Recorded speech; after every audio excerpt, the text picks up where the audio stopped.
السلام علیکم۔ وعلیکم السلام ورحمۃ اللہ وبرکاتہ۔ ہمارے آج کے سیشن کی شروعات سورہ آل عمران کی آیت نمبر 118 سے ہوگی۔ چلے طارق صاحب شروعات کریں۔ شکریہ۔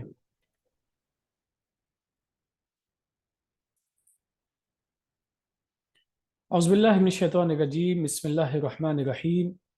یا ایہا الذین آمنوا لا تتخذوا بطانة من دونکم لا یألونکم خبالا ودوا ما عنتم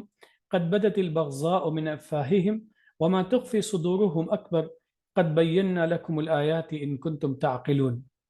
اے ایمان والو، اپنوں کے علاوہ کسی اور کو رازدار نہ بناؤ،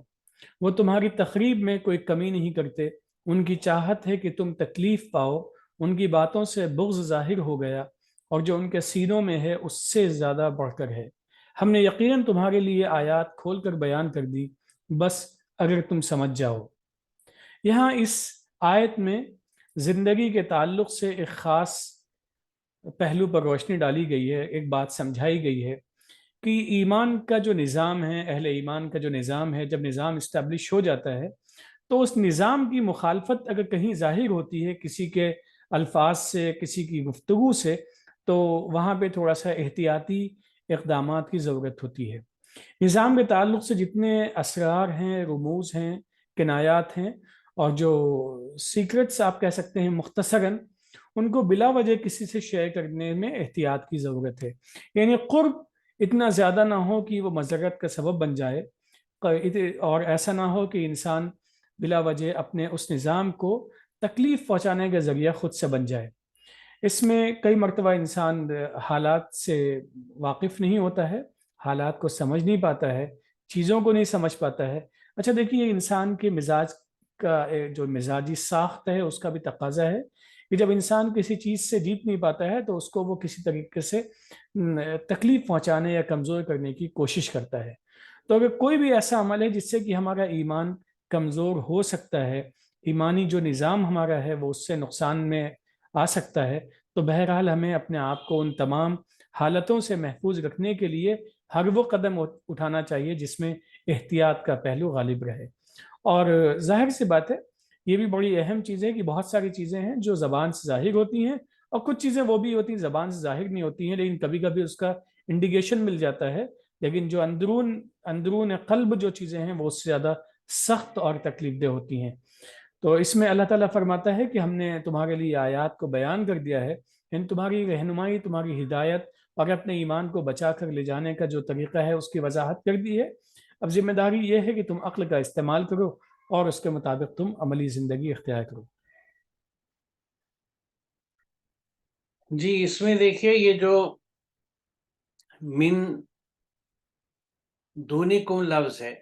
تو یہ جو دون ہے تھوڑا سا میں اس پہ گفتگو کرنا چاہوں گا۔ باقی مفہوم تو صاف ہے کہ ایسے لوگوں کا رویہ کیا ہوتا ہے۔ دون جو ہے اس کی وضاحت سورہ حج کی ایک آیت نمبر 11 ہے، سورہ جن کی آیت نمبر 11، جو اس طرح ہے کہ وَأَنَّا مِنَّا الصَّالِحُونَ وَمِنَّا دُونَ ذَلِكَ، اور یہ کہ ہم میں سے کچھ صالحین ہیں اور ہم میں سے کچھ اس کے علاوہ، یعنی دیگر، مختلف، اس سے کمتر یا اس کے خلاف۔ تو یہ بہت سارے مفہوم ہیں جس میں دونا کا لفظ استعمال ہوتا ہے، یعنی یہ جو لوگ ہیں یہ آپ کی جو بنیاد ہے، آپ کے سوچ کی، فکر کی، ایمان کی، عقیدے کی، یہ اس سے الگ ہیں اور نچلے درجے پر ہے، مختلف ہیں۔ اچھا، اس اختلاف کی جو وجہ ہے، کیونکہ دیکھیے جب اگر ہم مارکیٹ میں جاتے ہیں تو ایک چیز دیکھتے ہیں ہمیں اچھی لگتی ہے، لیکن دوسری چیز اگر اس سے بہتر نظر آتی ہے، جو دیکھنے میں بھی اچھی ہے، کارکردگی بھی اچھی ہے، تو ہم فوراً دوسری چیز کو لے لیتے ہیں۔ ہمارا آبسیشن اس پہلی چیز کے ساتھ نہیں ہوتا کہ نہیں ہم نے اس کو پہلا دیکھا تھا، ہم نے اسے پہلے پسند کیا تھا، ہم اسی کو لیں گے۔ تو اصولاً یہی چیز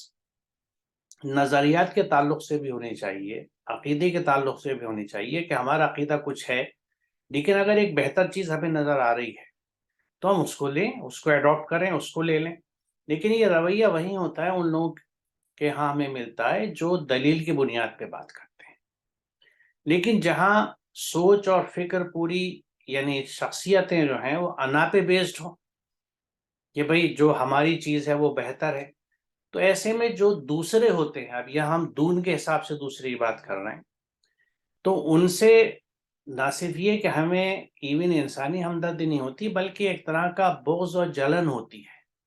اس کی بنیادی وجہ یہ ہوتی ہے کہ وہ یہ سوچتے ہیں کہ یہ ہمارے کوارجن سے، ہمارے زور ڈالنے سے، کہنے سے، لالچ سے، کسی بھی طرح سے یہ کیوں نہیں ہماری فکر کی طرف آ جاتے،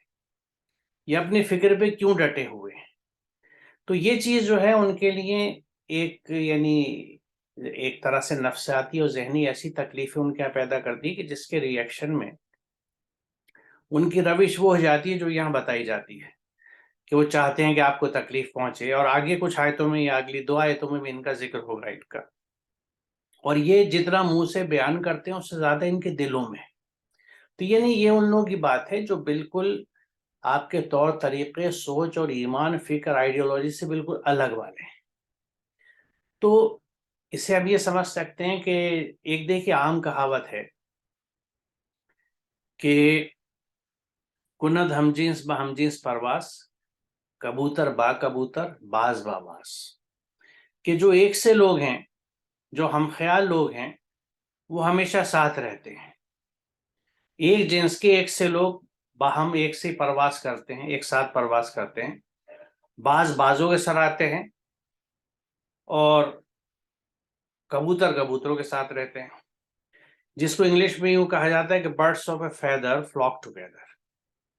دونوں زبانوں میں یہ چیز ہمیں ملتی ہے. تو یہاں بنیادی چیز یہ ہے کہ جو ہم خیال اور ساتھ کے لوگ ہوتے ہیں ان کے ساتھ آپ کی جیلنگ، آپ کی سنکرونائزیشن اچھا ہوتا ہے، کیونکہ تضاد نہیں پائے جاتے. اب یہاں وہ کیفیت ہے کہ تصوی کے تضاد ہیں، بلکہ بغض بھی ہے، منافرت بھی ہے. تو ایسے میں ان کے ساتھ انسانی رشتے تو بالکل رکھنے ہیں، اچھے روش ہمیشہ رکھنی ہے، لیکن ان کو رازدار نہیں بنانا. یعنی ایک طرح سے ایک لیول ہے جس پہ ڈیسائیڈ کر دینا ہے کہ جو اپنے ہم خیال لوگ ہیں، ہماری ہم سوچ ہیں اور ایک ہی فکر والے ہیں، اور ایک سے ہی انہوں نے لائف اسٹائل اڈاپٹ کیا ہے. کیونکہ ڈفرینس بیسیکلی چونکہ نظام کے تعلق سے بات ہے تو لائف اسٹائل کی بات ہے. تو وہ آپ کے لائف اسٹائل پہ نہیں ہے، لیکن انسان ہیں، انسانی رشتے ہیں ہمارے بیچ میں، تو وہ رشتے اپنی جگہ رہیں گے، لیکن ان سے کوئی رازداری کی بات نہیں ہوگی، کوئی اس لیول کے مشورے کنسلٹیشنز نہیں ہوں گے، نہ ان پہ ڈیپینڈنس ہوگی. تو یہاں اس چیز کو سمجھنا ضروری ہے، کیونکہ کبھی کبھی ایسے پیغامات سے، ایسی آیات سے ایک یعنی سرسری نظر سے دیکھا جائے تو کوئی ایسا ایک ڈیڈکشن نکلنے لگتا ہے یا ذہن میں آتا ہے کہ ہمیں تعلق ہی نہیں رکھنا. تعلق نہ رکھنے کی بات قرآن نہیں کہتا، کیونکہ اس سے زیادہ جہاں شدتوں کا ذکر ہے قرآن میں کہ جو لوگ اللہ اور اس کے رسول کا، اس کی آیت کا مذاق اڑاتے ہیں، ان سے بھی ہمیں پرماننٹلی ڈسکنیکٹ نہیں کرتا قرآن. وہ یہ کہتا ہے کہ جب تک وہ موضوع نہ بدلے تم ان کے پاس سے ہٹ جاؤ، جب وہ ٹاپک چینج کر لیں اپنے ڈسکشنز کا تو تم بھی ان سے جڑ سکتے ہو. ایک چیز ہے جس کے لیے قرآن الگ ہونے کو یعنی اعراض برتنے کو اور ان پہ بہت توجہ دینے کو کے لیے منع کرتا ہے، اور وہ ہے وہ لوگ جنہوں نے قرآن سے اپنا تعلق ختم کر دیا ہے. ان سے کوئی اس طرح کا رشتہ ان سے بھی رکھنے کے لیے منع کیا جاتا ہے. تو یہ جو دوسری کیٹیگری ہے، اس سے ہمیں یہ خیال میں رکھنا چاہیے کہ جو لوگ ہمارے ایمان، ہمارے فکر، ہمارے آئیڈیالوجی اور فیتھ سے ڈفرینٹ لوگ ہیں، تو ان سے کسی بھی طرح کے انسانی رویے اور جس کا حکم قرآن نے واضح طور پہ کئی جگہ دیا ہے، کئی انداز سے دیا ہے، وہ سب چیز اپنی جگہ رہیں گی. رازداری نہیں کرنی، ان پہ بھروسہ نہیں کرنا، ان کو یعنی ان پہ کانفیڈنس والی بات نہیں کرنی. چلیے آگے چلتے ہیں طارق صاحب، آگے کچھ اور وضاحت آئے گی اس کی.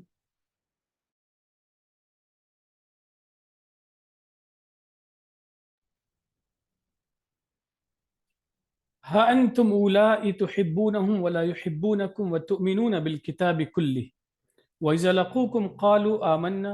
وإذا خلوا عزوا عليكم الأنامل من الغيظ قل موتوا بغيظكم إن الله عليم بذات الصدور. تم کو تو ان لوگوں سے لگاؤ ہے اور ان کو تم سے لگاؤ نہیں، اور تم مکمل کتاب پر ایمان رکھتے ہو، اور جب وہ تم سے ملیں گے کہیں گے ہم ایمان لے آئے، اور جب تنہا ہوں گے تو تم پر غصے کی وجہ سے انگلیاں چبا لیں گے۔ آپ کہہ دیں تم لوگ اپنے غصے سے خود ہلاک ہو جاؤ، بے شک اللہ دلوں کے حال سے واقف ہے۔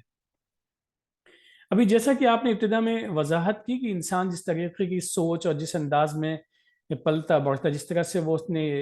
ذہنی ساخت اس کی بنتی جاتی ہے، اسی اعتبار سے اس کا انکلینیشن یا پوزیشن اسی بیسس پہ ہوتا ہے۔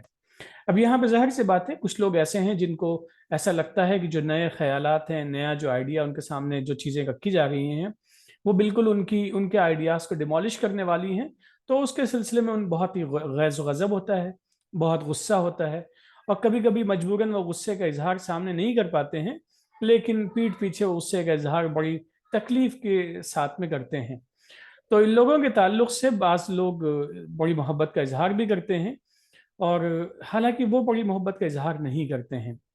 یہاں پہ ایک خاص چیز یہ بھی ہے کہ بسا اوقات انسان فرد واحد اپنے ذاتی منفعت کی خاطر بھی تعلقات کو بنانے کی کوشش کرتا ہے، لیکن بہرحال احتیاط لازم رکھنی چاہیے، کیونکہ جو شخص اس نئے نظام سے، یا یوں کہیے کہ ایک نئی شکل سے بالکل ہی متنفر ہے اور اس کی بےخونی کی مکمل کوششوں میں لگا ہوا ہے، تو ظاہر سی بات ہے اس سے قربت کتنی ہونی چاہیے، کتنی ہی نہیں ہونی چاہیے، یہ ہر صاحب عقل اس بات کو بخوبی سمجھتا ہے۔ اور ایک بات اور بھی اس میں بڑی سیکھنے کی ہے، جو لوگ غیر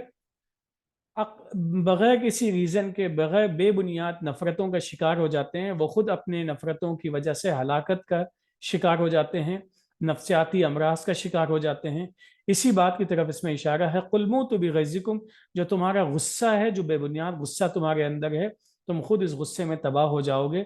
یعنی یہ تعلیم ہے کہ ایسا نہیں تمہیں کرنا چاہیے، بنیادوں پہ چیزیں قائم ہونی چاہیے۔ اور حقیقت یہ ہے کہ اللہ تعالیٰ دلوں کے حال کو جانتا ہے۔ ہم یا کوئی بھی شخص جو بھی ظاہر کرتا ہے وہ الگ چیز ہے، لیکن جو باطن ہے اس کے بارے میں یہ تصور میں نہیں رکھنا چاہیے کہ وہ مخفی ہے، اللہ اس سے بخوبی واقف ہے۔ لہٰذا ہمارا معاملہ بھی اس بنیاد پہ ہونا چاہیے، اس ایمان پہ ہونا چاہیے کہ اللہ ہمارے دل کو بھی جانتا ہے، اور جس کے ساتھ ہم معاملہ کر رہے ہیں اللہ تعالیٰ اس کے دلوں کو بھی جانتا ہے۔ لہٰذا تمام احتیاطی اقدامات کے ساتھ ساتھ ہمارا معاملاتی مسئلہ حل ہونا چاہیے۔ دیکھیے، پچھلی آیت کے سلسلے سے جو بات میں نے عرض کری تھی وہ یہاں ابھر کے آتی ہے، جب یہ کہا جاتا ہے کہ تم کو تو ان سے لگاؤ ہے اور ان کو تم سے لگاؤ نہیں، اور تم مکمل کتاب پر یا سب کتابوں پر ایمان رکھتے ہو۔ تو یہ ہم میں اور دوسروں میں فرق کیوں ہے؟ اس کی وجہ یہ ہے کہ ہم اللہ کے مکمل احکامات پر ایمان رکھتے ہیں، اور ان کے تحت ہم انسان سے دوستی رکھتے ہیں، ہم انسانیت سے دوستی رکھتے ہیں، کیونکہ اللہ کے احکامات جو ہیں یہ ہم کہہ سکتے ہیں کہ they are heavily loaded with love and respect towards humanity۔ کہ تمام اللہ کے احکامات جو ہیں وہ ہمیں انسانیت سے محبت سکھاتے ہیں۔ تو جو آدمی، جیسا آپ نے کہا، بچپن سے جس ماحول سے ٹرین ہوا، اس کی شخصیت جس انداز سے بنی، اس کی ذہن سازی جیسی ہوئی، تو وہ تو ویسا ہی کام کرے گا۔ تو اس کے دین نے، اس کی فکر نے، اس کی سوچ نے، یعنی اسلام نے، اس قرآن نے اس کو بچپن سے ہی، شروع سے یہ سکھایا ہے کہ ہر انسان سے محبت کرنی ہے۔ اس کے برخلاف ظاہر ہے جو اس سسٹم کو، اس نظام کو جوائن نہیں کرتے، تو ان کے ہاں یہ سوچ بائی اینڈ لارج ہم یہ ایکسپیکٹ کرتے نہیں ہوگی، اور جب نہیں ہوتی جب ہی ان کو وہ بغض اور نفرت اور ساری چیزیں ان کے دلوں میں ہوتی ہیں۔ تو چونکہ ہمارے مزاج میں یہ چیز ہے کہ ہم اللہ کے احکامات کو مانتے ہیں، اسی لیے ہم اپنے آپ کو مسلم کہتے ہیں، تو ہم ان سے محبت کریں گے۔ دیکھیے، چونکہ ان کے ہاں یہ سوچ نہیں ہے، اگر یہ سوچ ہوتی تو پھر وہ من دونوں کم کو ہوتے، وہ دون میں کیوں گنے جاتے، وہ دوسروں میں کیوں گنے جاتے۔ اور ایک آخری کی بات جس کو میں تھوڑی سی اور وضاحت کرنا چاہوں گا وہ یہ تھی کہ تم لوگ اپنے غصے سے خود ہلاک ہو جاؤ۔ تو یہ چیز اس بات کو ہمیں سمجھاتی ہے کہ ہم جب ناحق اور بلا وجہ، اول تو غصہ ہی برا ہے، لیکن خاص طور سے جب وہ ناحق ہو اور بلا وجہ ہو تو وہ ہمیں نقصان پہنچاتا ہے۔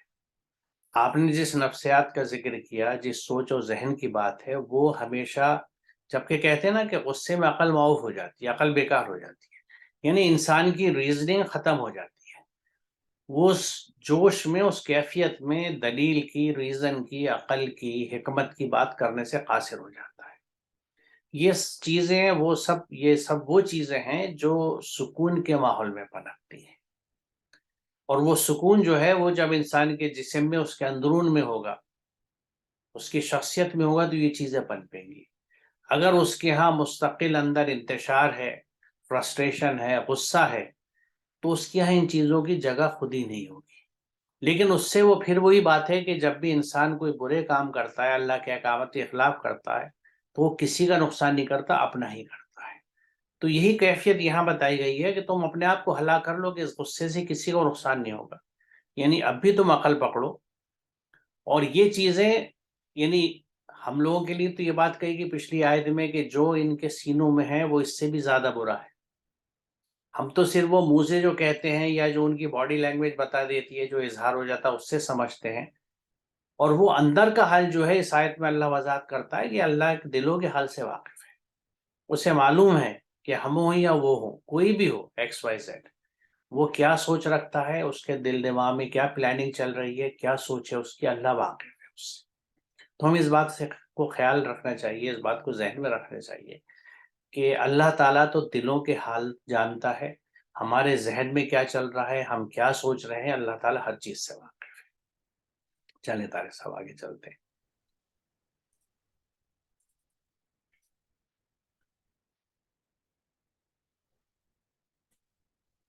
إن تمسسكم حسنة تسؤهم وإن تصبكم سيئة يفرحوا بها وإن تصبروا وتتقوا لا يضركم كيدهم شيئا إن الله بما يعملون محيط۔ اگر تم کو کوئی بھلائی پہنچے تو اس سے ان کو تکلیف ہوگی، اور تم کو کوئی تکلیف پہنچے تو وہ اس سے خوش ہوں گے، اور اگر تم صبر کرو اور تقوی اختیار کرو تو ان کا فریب تم کو کچھ نقصان نہیں پہنچائے گا، بے شک اللہ ان کے اعمال کا احاطہ کیے ہوئے ہے۔ یہاں پہ بھی ایک خاص نفسیات رکھنے والوں کے تعلق سے بات سمجھائی جا رہی ہے کہ جو لوگ بنیادی طور پہ مخالفت ان کے اندر پیوست ہو جاتی ہے، ذہن میں، دماغ میں، اور وہ ہر وقت مخالفت پہ آمادہ رہتے ہیں، ہر وقت بےخونی کی کوشش میں لگے رہتے ہیں، تو ان کا مزاج ایسا ہوتا ہے کہ جب اہل ایمان کو کوئی تکلیف پہنچتی ہے تو وہ اس سے خوش ہوتے ہیں، اور اگر کوئی خوشی مسرت کا کوئی مقام ہو، کوئی پہلو ہو، تو اس سے ان کو اس کے برعکس ان کا احساس ہوتا ہے۔ یہاں یہ تو ایک کامن سا اسٹیٹمنٹ ہے کہ ایسا ہوتا ہے، یہ ایک خاص سچویشن ہے۔ اس صورت میں تعلیم یہ دی گئی ہے اہل ایمان کو کہ انہیں ریئیکٹ کیسے کرنا چاہیے۔ کیا انہیں بھی ویسے ہی کرنا چاہیے؟ نہیں، بالکل ایسا نہیں کرنا چاہیے، بلکہ دو باتیں ہیں۔ پہلی چیز، جو اچھائیاں ہیں ان پہ ڈٹے رہنا چاہیے۔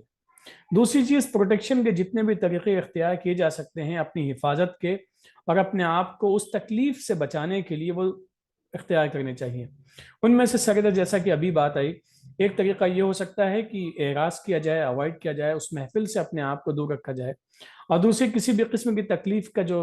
امکانات ہیں پہنچنے کے، ان امکانات سے مادی طور پہ اپنے آپ کو جو بھی طریقے اختیار کیے جا سکتے ہیں تکلیف سے بچنے کے، وہ طریقے اختیار کرنے چاہیے۔ اور یہ ذہن میں رکھنا چاہیے کہ اللہ کی مرضی کے بغیر کچھ بھی نہیں ہو سکتا ہے، اور جو اسباب اس نے اختیار کرنے کا حکم دیا ان اسباب کو اختیار کیا جائے تو ظاہری طور پہ کوئی بھی ان کا قید، اس کا کوئی اثر نہیں ہوگا۔ اور یہ بھی ذہن میں رکھنا چاہیے کہ بے شک اللہ تعالیٰ جو بھی وہ کر رہے ہیں، چالیں چل رہے ہیں، بےخونی کی کوشش کر رہے ہیں، ملیا میٹ کرنے کی کوشش کر رہے ہیں، اللہ تعالیٰ ان تمام چیزوں سے واقف ہے۔ لیکن اہل ایمان کی ذمہ داری یہ ہے کہ صبر اور بچاؤ، یہ دو چیزیں اختیار کرنی چاہیے، اور انشاءاللہ پھر اس کے بعد میں زندگی سہل ہو جاتی ہے۔ دیکھیے، یہ جو فیلنگ اور سوچ ہے یہ قرآن کی بنیادی تعلیمات کے بالکل خلاف ہے، کیونکہ جس انسانیت دوستی کی تعلیم قرآن دیتا ہے اس کے تحت چاہے ہمارا دشمن ہو، لیکن اگر اسے کوئی تکلیف پہنچتی ہے تو ہمیں اس کا کنسرن ہونا چاہیے، ہمیں اس پہ تکلیف ہونی چاہیے، کیونکہ اس کی سوچ کچھ بھی صحیح، اس کی فکر کچھ بھی صحیح، لیکن وہ ایک انسان ہے، اور کسی انسان کے بارے میں یہ نہیں کہا جا سکتا کہ اگر آج اس کی سوچ غلط ہے تو ہمیشہ غلط رہے گی۔ تو یہ جو انسانی ہمدردی کے جذبے ہیں جو قرآن کی بنیادی تعلیم ہے، جیسا میں نے ابھی کہا، تو یہ اگر ہم ایمان والے ہیں یعنی صحیح معنوں میں عملاً اور قرآن کی تعلیمات پہ چلتے ہیں تو ہمارے یہاں یہ چیز نظر ہی نہیں آ سکتی کہ کسی کو تکلیف ہو، بیماری ہو، حادثہ ہو، تو وہ اگر ہم میں سے نہیں ہے تو ہمیں اس کی فکر نہ ہو، بلکہ اور بری کیفیت ہوگی کہ ہم اس پہ، یعنی مجھے کہتے ہوئے بھی اچھا نہیں لگ رہا کہ ہم خوش ہوں یا لا تعلقی دکھائیں، کیونکہ انسان اور انسانیت کو جہاں کہیں پہ بھی کوئی ٹھیس پہنچتی ہے تو اللہ کے بندوں کو سب سے پہلے اس کے لیے کنسرن ہونا چاہیے، اس کا مداوع کرنا چاہیے، اس کے لیے کیا کریکٹیو میجرز ہو سکتے ہیں، اس شخص کی کیسے فوراً مدد کی جا سکتی ہے، اس کے زخموں کو کیسے دیکھا جا سکتا ہے، یعنی جو کچھ ایک انسانیت کے رشتے اس میں یہ فکر یا سوچ بالکل نہیں آنی چاہیے کہ یہ کون ہے۔ ایک تو یہ رخ ہے جو ہمیں ذہن میں رکھنا ہے، اور میں آپ سے عرض کروں کہ بہت محنت اور ہمت کرنی پڑتی ہے ایسا کرنے کے لیے، کیونکہ ہمیں ہر طرح، اچھا اس کے لیے ضروری کیا ہے کہ بچپن سے ہم ذہن سازی ایسی کریں اپنے معاشرے میں اپنے بچوں کی کہ وہ ہر ایک سے محبت کریں، اور اگر ہم ایسا کرتے ہیں تو ہم انہیں عملی تعلیم دے رہے ہیں قرآن کے ایک بہت بڑے حکم کی، جو یہ کہتا ہے کہ لقد کرمنا بنی آدم۔ ہم نے آدم کے بچوں کو، بنی آدم کو، چلڈرن آف ایڈم کو، یعنی پوری ہیومینٹی کو، آل ہیومن بینگز جس کو ہم کہہ سکتے ہیں، ان کو تکریم کے لیے پیدا کیا، عزت کے لیے پیدا کیا ہے۔ تو ہمیں بچپن سے ہی سکھایا جائے گا کہ ہر ایک کی عزت کرنی ہے اور ہر ایک کے ساتھ اچھا رویہ رکھنا ہے۔ اللہ تعالیٰ جب احسان کی روش کے لیے کہتا ہے تو یقیناً کچھ پاس کے اور قریبی رشتوں کے لیے ایمفیسس فوقیت پہ دیتا ہے، پہلے دیتا ہے۔ مثال طور پہ والدین کے تعلق سے وَبِالْوَالِدَيْنِ إِحْسَانًا، اپنی بندگی کے بعد اس آیت میں اگلا ٹکڑا یہ ہے کہ وَبِالْوَالِدَيْنِ إِحْسَانًا، اپنے والدین کے ساتھ اچھا کرو، ڈو گڈ ٹو ادرس، یعنی توازن کے ساتھ تمہارا اچھا رویہ ہر معاملے میں ہو، ایک بیلنس اپروچ کے ساتھ، اور وہ ہر طرح سے، ہمارے عمل سے، بول چال سے، مال سے، ہر طرح سے۔ تو یہ تعلیمات جب دی جائیں گی تو یہ کیفیت کہیں بھی ہمیں دیکھنے کو ملے گی۔ لیکن اس کے بعد بھی اگر کچھ لوگ ہیں ایسے جو شر پسند ہیں، یعنی اپنی بری خواہشات کے پیروکار ہیں، شیطان کے پیروکار ہیں، تو وہ آپ کا برا ہی چاہیں گے، آپ کو زبانی طور سے بھی، کیونکہ جیسے میں نے عرض کیا کہ ان کی انا کا ٹکراؤ ہے، مختلف وجوہات سے وہ آپ کو اس لیے پسند نہیں کرتے کہ آپ ان کی بات نہیں مانتے، ان کی آئیڈیالوجی نہیں مانتے، اور آپ ثابت قدم ہیں اپنی جگہ پر۔ سب سے اہم بات یہ ہے کہ آپ you are not losing your ground, آپ اپنی جگہ پر ہیں، تو وہ آپ کو پرووک کرنے کی کوشش کریں گے، غصہ دلانے کی کوشش کریں گے، اپنے طور سے آپ کو بے عزت کرنے کی کوشش کریں گے۔ یہ بات میں نے اپنے طور سے اس لیے کہی کہ کسی کے، جو ہمارے دنیا کے طور طریقے ہیں، تو کسی کو بے عزت کرنے سے وہ شخص بے عزت نہیں ہوتا، بلکہ جو بے عزت کرنے کی کوشش کرتا ہے وہ ایکسپوز ہوتا ہے کہ اس کی ذہنیت کیا ہے، وہ کس طرح کی باتیں کرتا ہے یا کسی پہ کس طرح کے الزامات لگا سکتا ہے۔ تو بیسیکلی تو عزت وہ شخص اپنی کھو رہا ہے اپنے انسانیت کے اور اچھے معیار سے نیچے گر کے، ہیومینٹی کے یا ہیومنسٹک اپروچ کے جو سٹینڈرڈز ہوتے ہیں ان سے نیچے آ کے اگر وہ کسی پہ پرسنل کمنٹس کہہ رہا ہے، اس کو برا کہہ رہا ہے، تو وہ اپنے آپ کو ایکسپوز کر رہا ہے۔ جس کو کہا جا رہا ہے وہ یقیناً عزت کھوئے گا اگر اس نے واقعی ایسا کیا ہوگا۔ تو یعنی عزت و ذلت کا تعلق ہمارے اعمال سے، ہمارے کرموں سے ہے۔ اگر ہمارے اعمال اچھے ہیں، ہمارے کرم اچھے ہیں، تو کوئی کتنی کوشش کر لے ہمیں بے عزت نہیں کر سکتا، اور اگر ہمارے کرم، ہمارے اعمال خراب ہیں، اینٹی ہیومن ہیں، انسانوں کو یعنی تکلیف پہنچانے والے ہیں، ان کا دل دکھانے والے ہیں، تو ہم اپنے، یعنی جیسے پیٹ پروموشن، یہ پیٹ پبلسٹی ہوتی ہے، اپنی کتنی بھی پبلسٹی کرا لیں ہمیں عزت نہیں ملے گی وقتی، اور یعنی مصلحتاً کچھ لوگ ہو سکتا ہے آپ کو سلام کر لیں آپ کی پوزیشن ہی کوئی دیکھتے ہوئے، لیکن دل سے آپ کی عزت نہیں ہو۔ تو اب ایسے ماحول میں جہاں لوگ آپ کو پل ڈاؤن کرنے کی کوشش کریں، آپ کی بیزے، یعنی زبان سے بھی آپ پہ حملے کریں اور کسی نہ کسی طرح سے آپ کو نقصان پہنچانے کی کوشش کریں، تو ایسے کے لیے جو مسلم ہیں، جو مسلمان ہیں، ان کی روش کیا ہو، یا بہت کلیئرلی کہا گیا ہے، بہت صاف، کہ اگر تم صبر کرو، تقوی اختیار کرو، تو ان کا فریب تم کو کوئی نقصان نہیں پہنچائے گا۔ ہم جب ڈرے ہوئے ہوتے ہیں اور کسی کو طاقتور دیکھ کے یہ لگتا ہے کہ یہ ہمیں نقصان پہنچا دے گا، تو ہم اپنی حفاظت کے بہت سے انتظام کرتے ہیں اپنی سوچ کے حساب سے، لیکن اس بنیادی چیز کی طرف نہیں آتے کہ سب سے بڑا حفاظت کرنے والا جو ہے،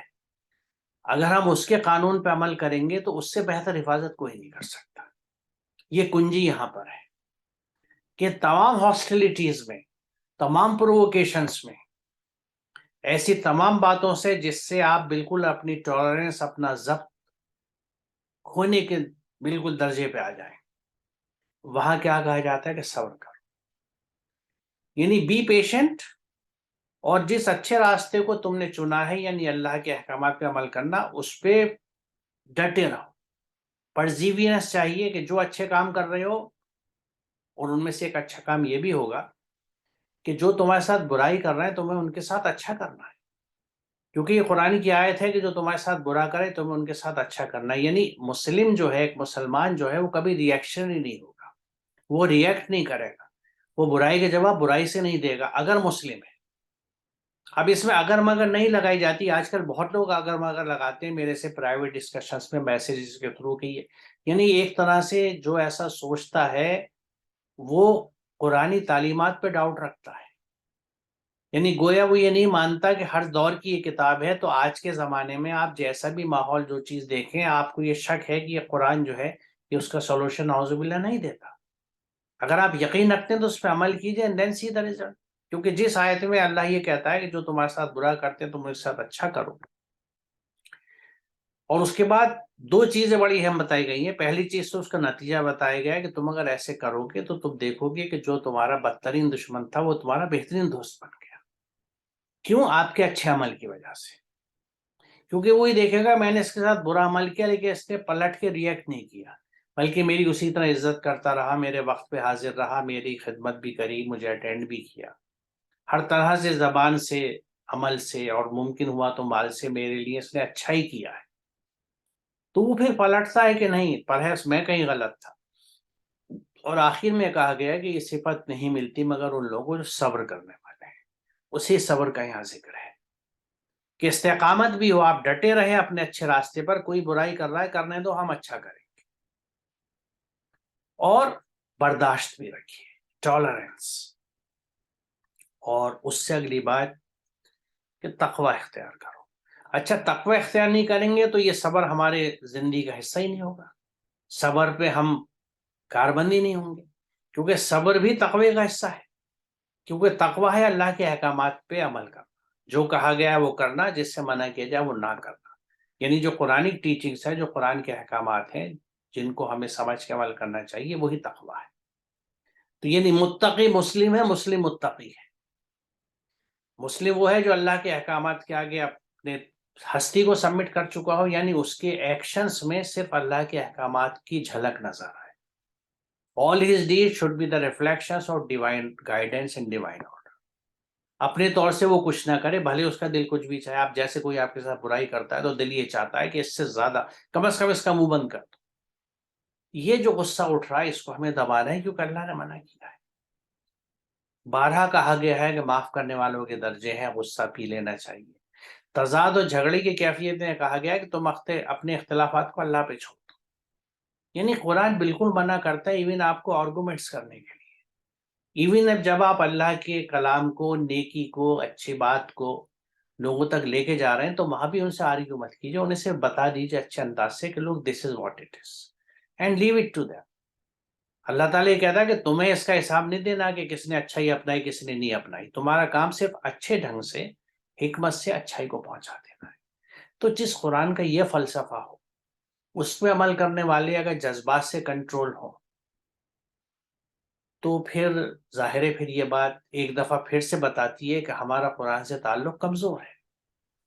ہمارے عمل میں قرآن نظر نہیں آتا، عقیدتوں میں ہے، چاہتوں میں ہے،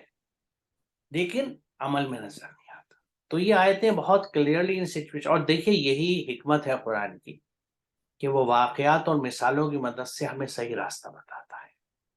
تو یہ بھی ایسی ایک کوشش ہے، اور پھر اللہ یہ بتاتا ہے کہ ہر ایک کے بات انہی کے نہیں ہے، ہر ایک کے اعمال کا احاطہ اللہ نے کر رکھا ہے، اس کو معلوم ہے کون کیا کر رہا ہے، اٹ از آن ریکارڈ۔ وہ ہر چیز ریکارڈ ہوتی ہے اور اسی کے اثرات اور نتیجے ہم اپنی زندگی میں دیکھتے ہیں، اس دنیا میں بھی اور آخرت میں۔ میرے خیال میں طاہر صاحب آج ہم یہاں روکتے ہیں، جی بہتر ہے، انشاءاللہ اگلے سیشن میں آگے چلیں گے۔ انشاءاللہ۔ السلام علیکم۔ وعلیکم السلام۔